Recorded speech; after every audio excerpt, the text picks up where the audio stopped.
자, 바로 본론으로 들어가 볼까요? 오늘 우리가 살펴볼 내용은 정말 흥미롭습니다. 살다 보면 다들 한 번쯤 내가 지금 어디로 가고 있는 거지? 하고 길을 잃은 듯한 느낌 받아보셨죠? 오늘은 바로 그 방황이라는 깊은 현실을 아주 적나라하게 보여주는 흥미로운 고대 텍스트를 하나 파헤쳐 보려고 합니다.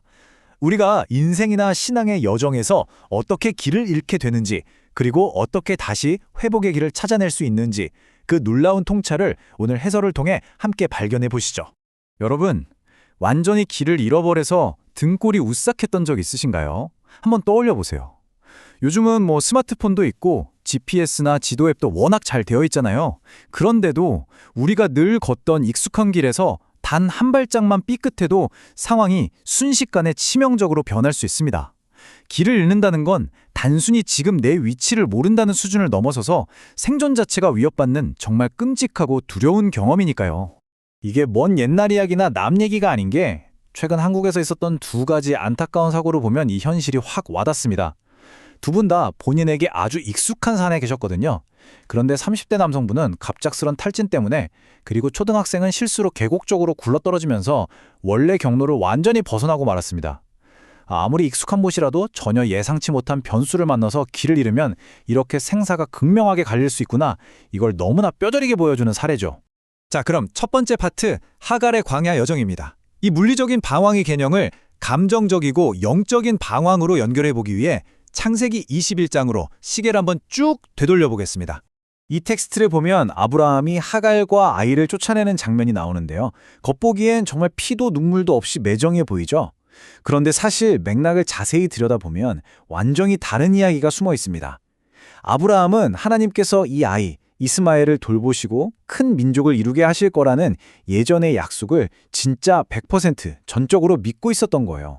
그래서 그들을 믿고 떠나보낼 수 있었던 거죠. 자, 이제 상황이 어떻게 벼랑 끝으로 몰리는지 이 타임라인을 따라가 보죠. 집에서 나와 광야를 도도던 모자에게 가장 끔찍한 위기가 닥칩니다. 바로 가죽 부대에 물이 똑 떨어진 거예요. 여러분, 사막 한가운데서 물이 바닥났다? 네, 맞습니다. 그건 사실상 곧 죽는다는 사형선고나 다름없는 아주 치명적이고 절망적인 순간인 거죠. 물이 떨어져 죽어가는 아들을 보면서 엄마인 하갈의 심정은 어땠을까요? 텍스트를 보면 하갈이 화살한 바탕거리, 그러니까 대략 100에서 300m 정도 떨어져서 주저앉았다고 아주 구체적으로 나옵니다. 차마 내 아이가 목말라 죽어가는 그 끔찍한 소리를 바로 옆에서 들을 수가 없었던 거예요. 하지만 여기서 포인트는 아이를 아예 버리고 도망간 게 아니라 여전히 자신의 시야 안에는 두었다는 겁니다.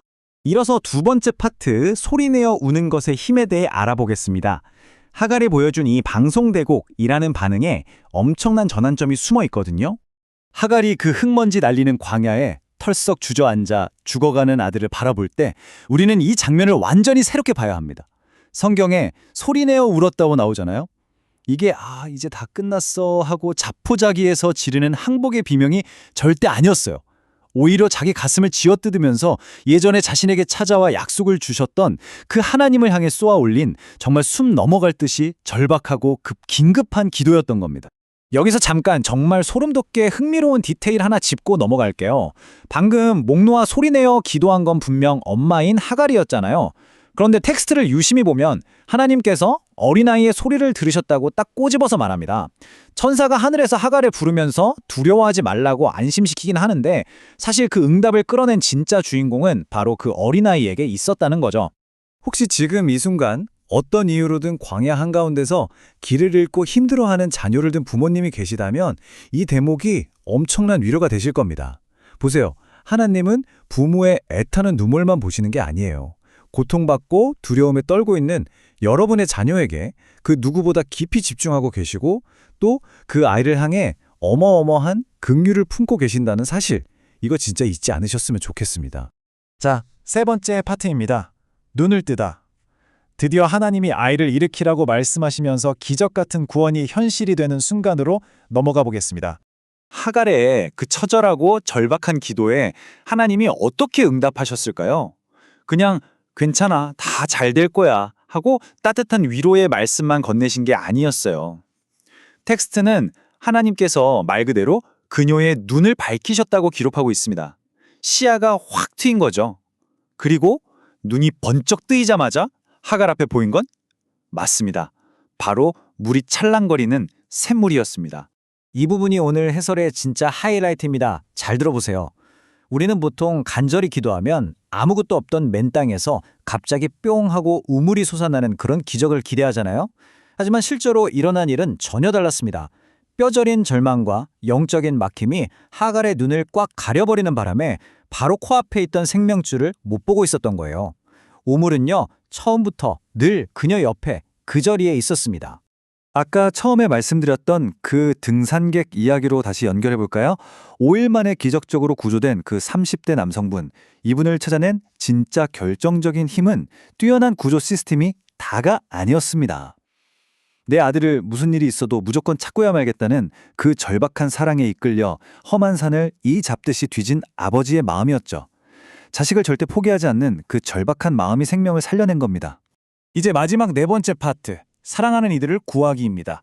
지금까지 살펴본 이 고대 텍스트를 오늘날 우리 삶에, 특히 우리가 가장 사랑하는 사람들에게 어떻게 적용할 수 있을지 정리해보죠. 여러분께 진지하게 한번 여쭤보고 싶습니다. 혹시 지금 신앙적으로나 삶의 방향에서 꽉 막힌 광야에서 길을 잃은 가족이나 자녀가 있으신가요? 그렇다면 여러분은 지금 어떤 모습이신가요? 하갈이 처음에 그랬던 것처럼 차마 그 힘들어하는 모습을 눈뜨고 볼 수가 없어서 그냥 멀찍이 떨어져 속만 끓이면서 무력하게 지켜보고만 계시지는 않나요?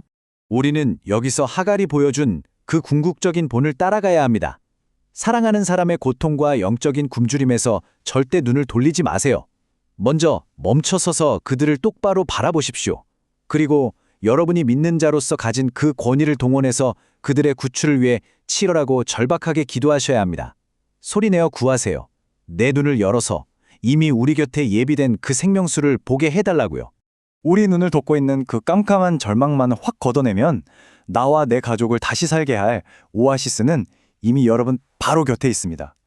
자, 여러분의 눈이 번쩍 뜨여서 그 생수 솟는 우물을 발견할 수 있도록 오늘 여러분 자신을 위해, 그리고 여러분이 가장 사랑하는 그 사람을 위해 한번 소리 높여 부르짖어 보시지 않겠습니까?